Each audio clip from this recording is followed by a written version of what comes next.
আমরা আবারও আসছি। এটা হলো পাবনা জেলা চাটমোহর থানা, একটা রেলওয়ে স্টেশন দেখতে পাচ্ছেন।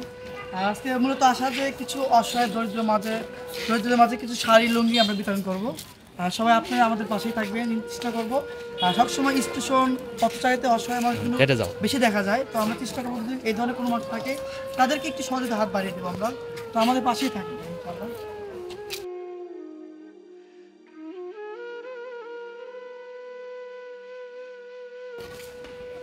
ভাইয়া এইদিকে ধরেন। আসসালামু আলাইকুম। কথা বলা যাবে? জন্মপত্রিকা অবস্থা নাকি? আমি আসলে কাজ করতাম, ঘর থেকে রেখেছিলাম। এটা কত বছর আগে হবে তাও? এটা বছর ধরে হচ্ছে।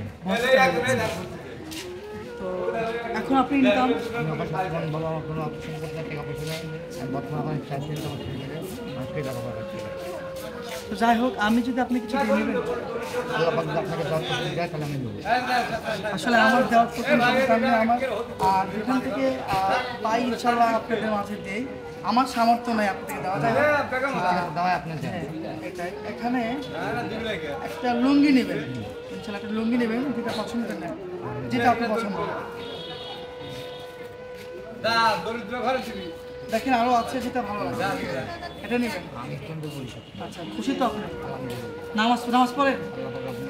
নামাজ পড়েন না? যাই হোক, নামাজ পড়ে দোয়া করবেন আমারে আপনার হাতটা। যাই হোক, দূরপ্রবাসে আমার আমেরিকান ভাই থাকে, তার জন্য দোয়া করবেন। সেই আপনি দিয়েছে, ইনশাআল্লাহ যেন আরো দিন দিতে পারে। হ্যাঁ, আল্লাহ পাক আপনি আলামিন তাকে যেন আরো দান তৌফিক দান করুক, মানুষকে যেন ভালোবাসার সুযোগ দিক আল্লাহ পাক আপনি আলামিন তাকে। আল্লাহ পাক আপনি আলামিন না দিতে তার সাধ্য নয়। তাকে আল্লাহকে সুস্থ রাখুক, তার পরিবার সবাইকে সুস্থ রাখুক, শরীরটা ভালো রাখুক। যার দেহ ভালো তার কোনো সম্পদ ভালো, যার অর্থ সম্পদ থেকে কোনো লাভ নেই, সেই ভালো না থাকে। এর দেহ সম্পদ হলে বড় সম্পদ। আল্লাহ পাক যেন তাকে আরো ধর্ম তত্ত্ব দান করুক, মানুষের পাশে যেন আরো যেন আপনার ভাইকে দেখে যেন আরো কেউ যেন সহযোগিতা করে হাত বাড়ায়। যাই হোক, দোয়া করবেন ভাই, আসে। হ্যাঁ, আমার জন্য দোয়া করবেন। সবার জন্য তোমার জন্য সবার জন্য